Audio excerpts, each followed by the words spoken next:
বাংলাদেশের ক্যাপ্টেন নাজমুল হাসান শান্ত, এই মানুষটা, এই প্লেয়ারটাকে নিয়ে আমরা অনেক মজা করেছি, অনেক।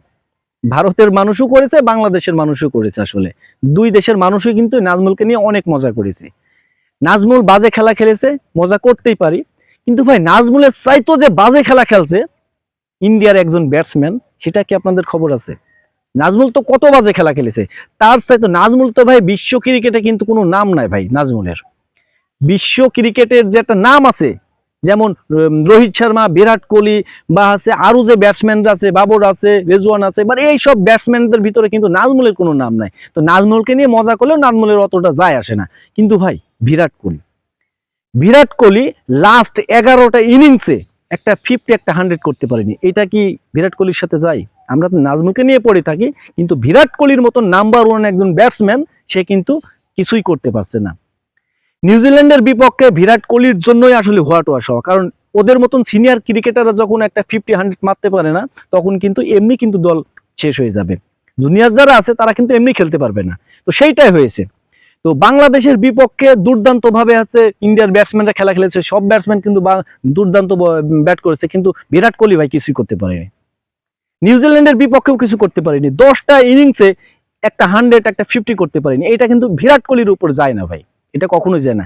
আমি মনে করছিলাম যে এই যে 10টা ইনিংসে বিরাট কোহলি কিছু করতে পারেনি, অবশ্যই সে তো একজন সেরা ক্রিকেটার, সে বিশ্বের সেরা একজন ক্রিকেটার, সে অবশ্যই ঘুরে দাঁড়াবে।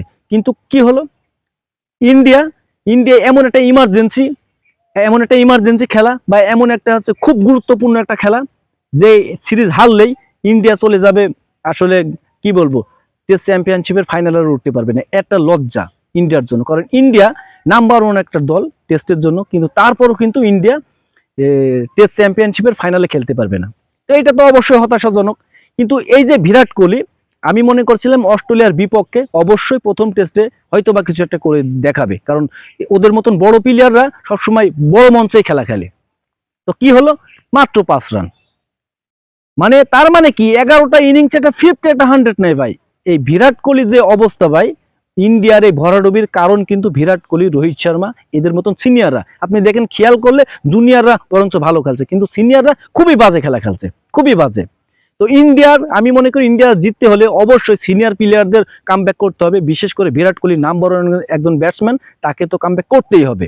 না হলে কিন্তু ভাই এই অস্ট্রেলিয়ার বিপক্ষে সিরিজ জেতা তো দূরে থাক, একটা ম্যাচ জেতা গায়ে হয়ে যাবে। মানে খুবই খুবই হয়ে যাবে একটা ম্যাচ জিতা। কারণ বিরাট কোহলিদের মতন ব্যাটসম্যানরা যদি কিছু না করতে পারে এমন একটা গুরুত্বপূর্ণ সিরিজে, তাহলে কিন্তু এই সিরিজ জেতা অসম্ভব, একদমই অসম্ভব হয়ে যাবে।